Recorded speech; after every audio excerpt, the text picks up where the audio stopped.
I dreamed a dream in time gone by, and hope was high, life worth living. It's one of the most beloved musicals of all time, but for the first time in Les Misérables' 27-year history, Academy Award-winning director Tom Hooper has bridged the gap between live theatre and film in one of the most audacious projects in cinematic history. Switch hit the black tie Australian premiere to find out if he's a pioneer or a crazy man.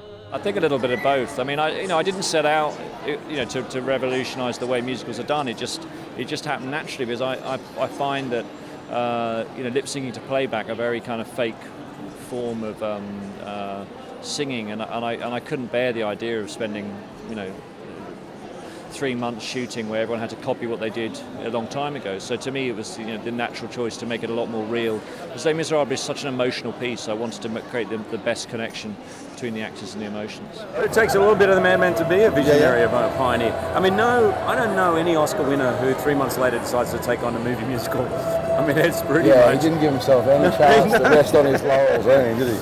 It is the most difficult thing to pull off, a movie musical, and it was bold. You didn't have to make that choice that early, Well, you think a movie like this, the musical's been around 27 years, and nobody beforehand actually could cross that line and say, yeah, I'm interested in making the movie, now I can make the movie. Tom Hooper's been the first guy to do that, Les Mis stars not one, but two of Australia's biggest exports, Hugh Jackman and Russell Crowe. Hugh's had success on Broadway, which means he's no stranger to singing for his supper. Neither is Russell with his stint in the rock band 30-Odd Foot of Grunt. But nothing could have prepared the men for the roles and the stamina required for this massive production. I stole a loaf of bread. My sister's child was closed to death. We were starving. You'll starve again unless you learn the meaning of the law. So easy to say, for the director to say, oh, by the way, we're going to sing every take. But the actual complications in doing that on a film set and the things that you face on a film set in order actually for a place to be quiet when you might be shooting at the Royal Naval Academy in Greenwich and the tourist buses are going past at the same time, it can be challenging. But that was actually the thing that interested both of us, I think. The core challenge of this was so big, it was so scary, we just had to do it. The first day I sang, it kind of struck me as -2 degrees. I was on top of a mountain in front. And we were running and racing in the light, and someone shoved an earpiece in with some music, and someone was playing on a little electric thing, and I was singing, and we called cut. And actually, I was freezing, my teeth were shaking, steam coming out of my mouth, and actually, as hard as it was, I thought, actually, this is going to be exciting. This is going to be something different, something people haven't seen before. Les Mis boasts some of the most coveted roles in theatre.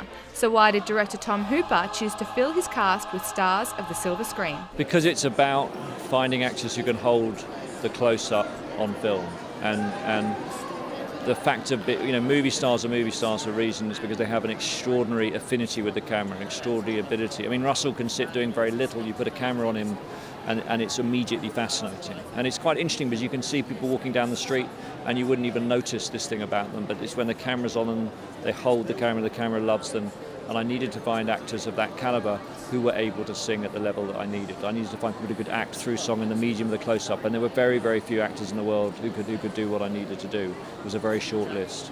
Sir Cameron Mackintosh has been described as the most successful theatre producer in the world. With titles such as Phantom of the Opera and Cats to his name, why did he choose Les Mis to be his first foray into feature films? It's lovely to be a virgin when you're a pensioner, I mean, it was because of Eric Fellner and Tim Bevan, who are friends of one of my close friends, and who suggested that they would be interested in doing the movie, and I met them about 3 years ago, and they seem really serious about doing it. What's amazing is that we started work on pulling the show apart and turning it into a cinematic experience only 18 months ago.